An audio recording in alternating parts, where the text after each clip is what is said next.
We are now on day 60 of the war. Commercial aviation is grinding to a halt, and some of the world's most advanced naval forces are locked in a very tense standoff in the Middle East. The fallout is bleeding into every corner of the global economy. Thousands of flights are being grounded due to jet fuel shortages, and central banks are watching helplessly as energy costs drive up inflation. Yet, right in the middle of this widespread global collapse, the world's largest oil giants are reporting historic multi-billion-dollar profits. A $100 trillion global economy is currently being bottlenecked by a mere 21-mile stretch of water. In modern geopolitics, destroying a global supply chain is rarely an accident or mere collateral damage. It is a pivot point, a moment where the flow of global capital is forcibly rerouted. This is the Strait of Hormuz. At 21 miles wide, 20% of global oil consumption funnels through this gap. Today, that flow has stopped. Iranian forces have mined key zones, and the U.S. Navy has imposed restrictive operations, creating a total deadlock. When you sever the primary artery of maritime trade, the math is unforgiving. Every single day the strait remains closed, the world burns through millions of barrels of reserve oil that cannot be replaced. The clock is ticking even faster for Iran. With exports blocked, their unused domestic oil storage has critically shrunk to just 22 days of capacity. The primary weapon in this conflict isn't a missile strike.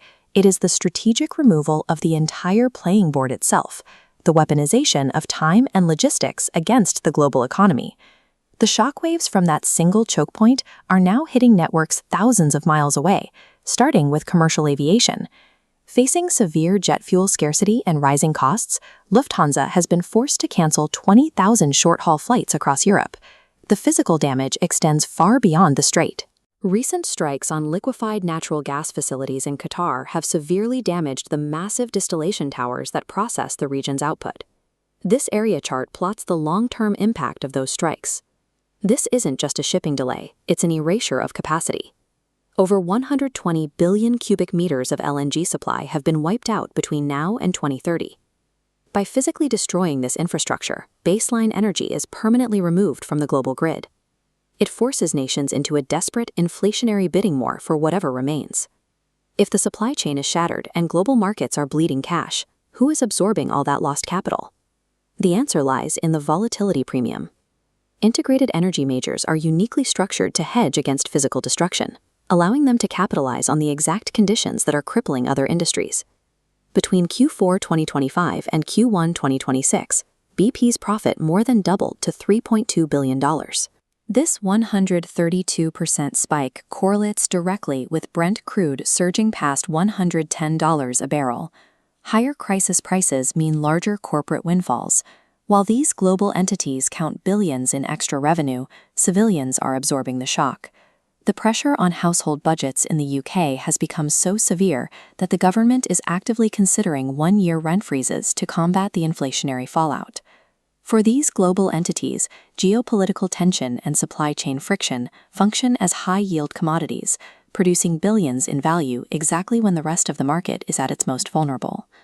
The energy squeeze is triggering a much wider ripple effect of maritime instability. With international naval assets heavily concentrated in the Middle East, security vacuums are opening up across other critical shipping lanes. We are seeing the consequence off the coast of Africa, where Somali pirates have returned, hijacking a commercial cargo ship and taking the crew hostage. At the same time, macroeconomic panic is taking hold in resource-starved nations. The Bank of Japan has warned that the global disruption is threatening to force the world's fourth-largest economy into a severe slowdown. Controlling a single, vital choke point provides a level of asymmetric power that a conventional standing army could never hope to achieve. Oil is the vulnerability of our present, but the architecture of the future relies on an entirely different supply chain. If a 21-mile strait can bring the global economy to its knees over fossil fuels, what happens when the next blockade targets the rare earth minerals powering our technology?